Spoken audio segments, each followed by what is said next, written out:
All right. Well, welcome back to my channel. And today I'm doing a collaboration with Dr. Mitva Patel, who's a breast imager at Ohio State. And she has graciously accepted being here and talking about letters of recommendation today. So thank you so much for coming onto my channel. Thank you for having me. Yes. So I know that you have a lot of experience reading letters. Tell me where that experience comes from. Yeah, so I am a breast imaging radiologist and I am the breast imaging fellowship director. So I have some experience reading applications for fellowship, but most of my experience really comes from residency applications. So I spent several years on the Ohio State Residency Selection Committee. So I just wanted to share my experience because I know that this is such a stressful process. The application process is very stressful. So I just wanted to share my perspective. Yeah, I think getting letters is definitely one of the most stressful things because it's a lot of it's out of your control. Like once you're like, please write me a letter, and then you're like waiting and you don't know if it's good or bad. So and we say that it's very important, right? We say it's one of the most important parts of your application. And so that if you feel like it's out of your control, it may also feel very stressful as well. Yeah, definitely. So we're in April right now. What do you think is a good time for students to start asking for letters? I would ask as early as possible. I would make sure that I wouldn't go anything later than 4 weeks before your deadline. These are busy people. You want to make sure they don't feel rushed, and you might need to give them just a reminder if it's 2 weeks before the deadline, but you want to make sure that your application is not delayed because you're missing a letter of recommendation. So you want to make sure that the letter writer has plenty of time and that there is no delay in your application because of it. So a minimum of 4 weeks before the deadline, but earlier the better. As early as possible for when to ask the letter writers. What should students give them? Should they give them like a personal statement or something? Yeah, if your personal statement is completed, I would definitely provide the letter writer with that. If it's in the early draft form, you might just want to send them an email with some highlights of why you wanted to go into radiology and some of your projects or things that you've done that you're most proud of. You definitely want to give them your CV. Mm-hmm. And the other thing that you'll need to provide them is the letter request form that is found in ARIS. And in that, you have the option of waiving your right to see the letter of recommendation. And I would recommend that you waive that right so that the letter is, it's considered stronger if the letter writer knows that it's a confidential process. So I would definitely do that too. And those are the main things that most letter writers will want. You should also maybe just ask them if there is anything else they need, or if they need instructions on how to submit the letter of recommendation. Okay. Yeah, I forgot about that. You have to have the request form. I did totally. It's been a long time now. So I know that in radiology, you can ask for 3 letters are required, but you can have 4. Is there a difference? Like as a program director, do you feel like it's stronger if a person has 4 or? No, I don't think that really makes the difference if there's 3 or 4. It just really matters the quality of the letter. And remember that each program only needs a max of 4 letters or won't download any more than 4, but you can have more letters written. So some people might want to do specific letters for transitional year if it's very competitive, and then separate for radiology. You do not have to do that. But just remember, you can get more letters of recommendation, but each program only wants 3 to 4. Okay, that's good to know. I think, do you recommend people asking more than 4 people for a letter, and then that's something that, and then the first people just to turn it in, or I don't know, like. No, I think it's more important to make sure that you go to the people who you think you get the strongest letter from. I don't think that there's probably that many students who have 5 or 6 people who know them very well. So it's really important for you to prioritize who you're asking to write your letters and make sure that those people really know you well. I think that sometimes there's a misconception that you need a letter from somebody who's important, like the chair of the department, or somebody who is sort of considered a famous radiologist or well-known. That's not true, because those people, if they don't know you, they are just going to regurgitate your CV. And we already have that information. We're really looking for new information that we can't find in your CV. So really, you can tell when a letter writer knows the person well. So I think it's really most important to make sure that you find somebody who can speak about your qualities and your strengths. Okay. Now, when it comes down to like specialties to include, as you know, people say to get one from radiology, but should they get more than one from radiology, or should it be from like surgery or medicine, or doesn't matter? Again, I don't think it matters. There are some programs that might say they need at least one from radiology. Our program, I think, doesn't. You do not have to have it specifically from radiology. Again, it doesn't matter what subspecialty you pick. You really want to make sure that they are able to talk about your strengths. And there's some things, like I said, that we are looking for that we just can't find elsewhere in the application process. So things like, skills such as teamwork, your patient interaction skills, sometimes your procedural skills, especially if you're going into IR. If somebody has seen that you are strong in your hand-eye coordination, your procedure, or patient interaction, those are the things that we're really looking for. Also is, do you accept feedback well? So those are all things that you just don't find in a CV.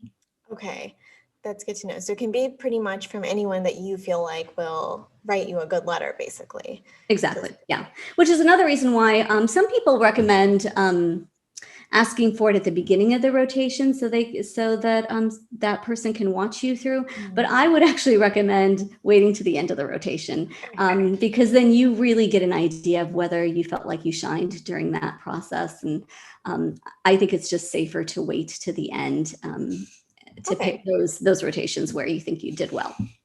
And I guess another just piece of advice that I've heard through various people is like, you can even ask them kind of midway through and see if, you're performing strong, get feedback from them. And that way they can write about that as well. Sure. Yeah, I think that wouldn't be that would be a good idea. And also asking them in person. I know it's hard with COVID, but if you can ask them in person, I think you can get an idea, or at least in video, you can get an idea of how they're responding. So you really want somebody you want to ask them, can you write me a strong letter of recommendation? Anybody can write a letter of recommendation, but you really want them to say back. And I say, when a student asks me, I tell them, yes, I can write you a strong letter of recommendation.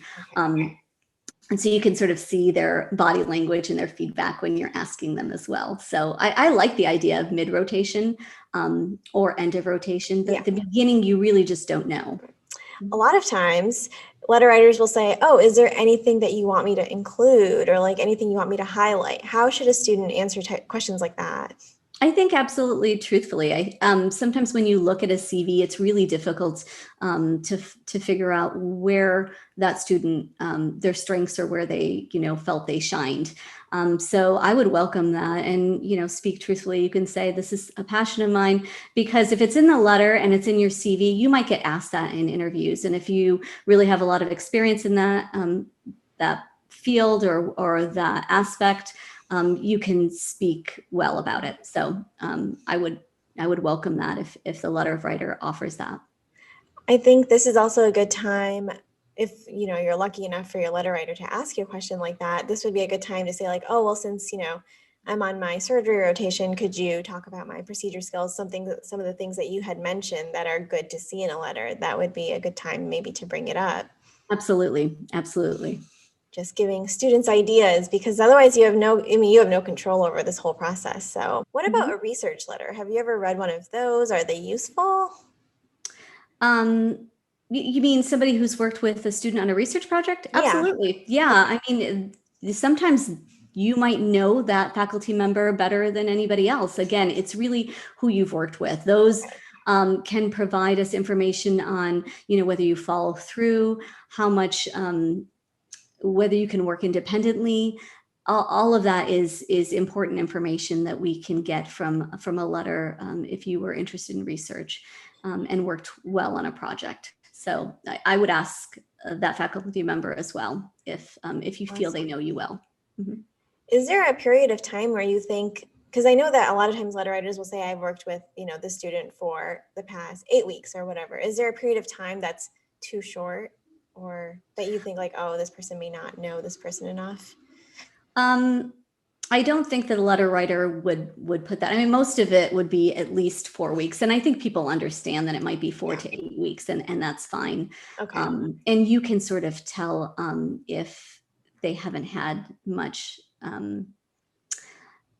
time with the student, because basically it will just be the CV over, and there won't be any personal anecdote, which normally is included, where they can say, well, I worked with them and they did X, Y, and Z, and it was above and beyond where I've seen other students perform. So that won't be in there. Got it. So I think the bottom line is, if the student feels like they've worked with this person enough and they're going to write them a strong letter, there's no like real cutoff, as long as you're confident it'll be a strong letter. Yes. So I'm going to bring up this whole idea of a student writing their own letter, only because people have asked me, like, what do I do? And I've even been asked to like offer a template. So I'm just going to ask you, as someone who reviews letters, and you also write letters, like, what should a student do if they're asked to write their own? Yeah, well, first of all, I hope that it doesn't happen very often, but apparently, as you said, it does happen. Letter writers are busy people, and maybe they think that it's acceptable to do that. But I hope it doesn't happen. But if it does, I think that you do unfortunately have to follow through and do a draft. The way that I would do that is I would probably do a Google search so you can get an idea of the format. It tends to say things like, I've worked with a student this long, they've waived their rights. This is how many students I normally work with. And sometimes it even says, this is one of the best students I've worked with. And then talks about some of your strengths and a personal anecdote. So I think that it will be hard to do because it feels like you're bragging a little bit. So you might have to have like this sort of out of body experience where, as if you were writing, about somebody else. But again, I hope it doesn't happen, but it sounds like it might happen to somebody, but that's probably what I would do. Yeah, ethics aside, I mean, obviously we don't condone this, but like, sure.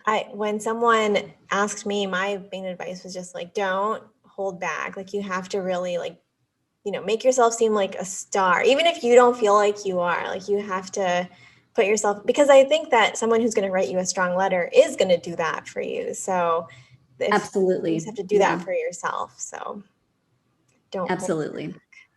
Yeah. And the last thing I would do is I would thank the person who wrote that letter. It's a small community, and you'll probably be in contact with that person who probably is a mentor.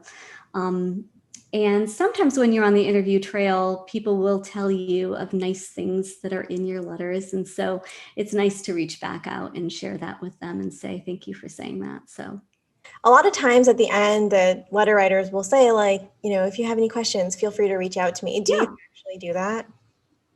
Like, what do you mean? Like, how often do you actually like call a letter writer to ask about a candidate? Oh, only if I know them. And well, for fellowship, I would do it because it's small, right? Mm-hmm. I have one spot and I have 15. So I would call them if they were at the top. We would call if maybe we weren't sure about the top of our list, but certainly like, if you're interviewing 100 candidates, you don't call, especially if they're at the lower part of your rank list. Okay. So I do think that there are some phone calls that are made. When you're at the job selection process, that call happens every time. Yeah, I've definitely heard that for the references. You want to make sure that someone will get on the phone for you. So yeah. Well, awesome. Is there any other parting thoughts you wanted to include about the letter? That was really helpful. I think that cleared up a lot.